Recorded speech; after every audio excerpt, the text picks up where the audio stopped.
Hey guys, welcome back. So today I will show you 3 different ways of filling up your piping bag that's used for decorating cupcakes, cakes, etc. This right here is an 18-inch. You really don't need an 18-inch to do cupcakes, but I just happen to have these. But if you are making a bigger cake, or if you have the same color frosting and you need a lot of it, these come in handy. And let's see, I will show you here. This is called a coupler. Comes in 2 parts, and these right here are the tips. And these usually come numbered, so you can go online and look at the numbers, and then depending on the numbers shows you how big they are, how wide they are, and the decoration that you can do with them. You can either write with them or create flowers, borders, etc. So the first way you can add a tip to one of the bags is just if you just have the tip.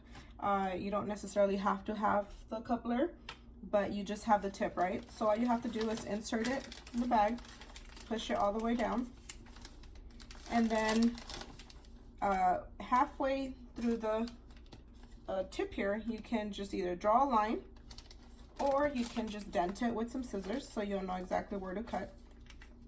You can push the tip back a little bit, and then that's it. You cut on the line, and then just push the tip back down.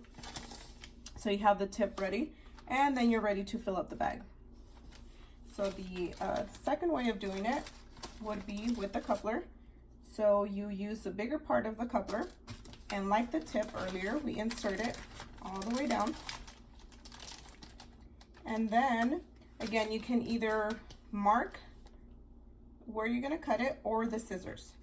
And you're actually going to cut it on the first part, the top part of the thread that you see for the coupler. You just push it in, and then you have your tip, so you put the tip over, and you use the top part of the coupler to screw on. Make sure you screw it on tight. That's it. You're ready to pipe. Actually, you're ready to fill up the bag, not pipe yet. Not yet. Okay, so once you have the tip, then we are ready to fill up the bag, right? So one way to do it is just fold the top. I'm going to say halfway down. And just open it here, and then create a C with your hand and hold the bag like this.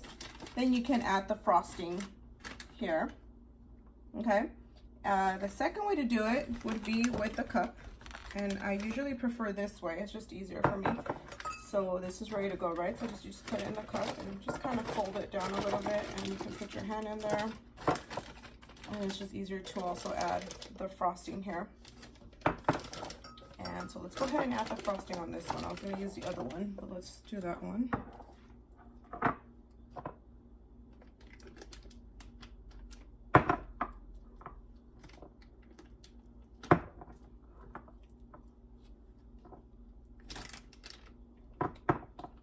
So this is just a little bit to give you an example. So I take it out the bag, and then you unroll the part that we had unrolled. And you want to squeeze it down, right, to get air bubbles out. Squeeze it all the way down. Let me get a plate here. Squeeze it all the way down. All the way down to the tip. And once it's all the way down to the tip, you want to put pressure on it and twist it. And there you go. See, you're ready to pipe. So I'm going to show you a different way to add the frosting into the bag. So let's try that one. Okay, so the third way of filling up a piping bag is pretty interesting. So let's get started here. I am using clear wrap, and I'm just going to lay it flat. Make sure it's stretched out completely. And let me just cut here.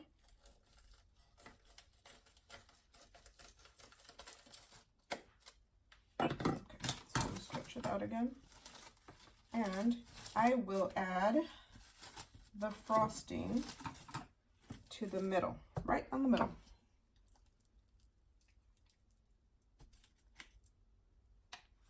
Okay, then I will cover it. I will put one side over first, and then I will do the other side.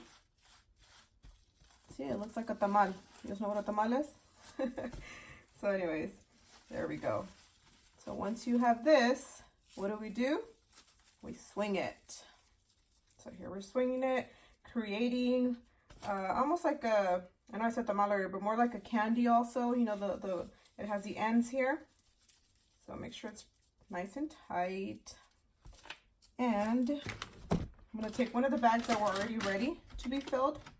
So all we're doing is, see how it has this long part here?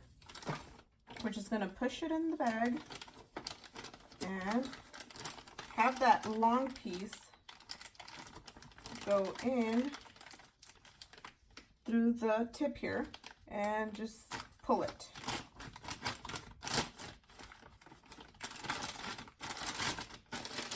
There you go, see? And all you have to do here, once you pull it, make sure you pull it tight. You just cut this part, and I'm gonna bring this over here. There you go. And you just push it through. See? So that's another way of doing it. So now let's just say you're done piping, frosting, whatever you're doing. So how are we going to take this out, right? So all we have to do is unscrew this and then pop off the tip. And this one doesn't have a lot of frosting left in there, but let's just say it did. So you're going to have everything squeezed out, and you would just cut it to where the frosting ends there. And then you would have this. Then you would cut small slit there. It'll just make it easier to rip open and pop up the bottom part of the coupler. So it is a little messy, but at that point you're already done. This is ready to be cleaned or washed, and you're set. So I hope you like these tips and tricks and you try them, and I hope they're helpful. See you next time.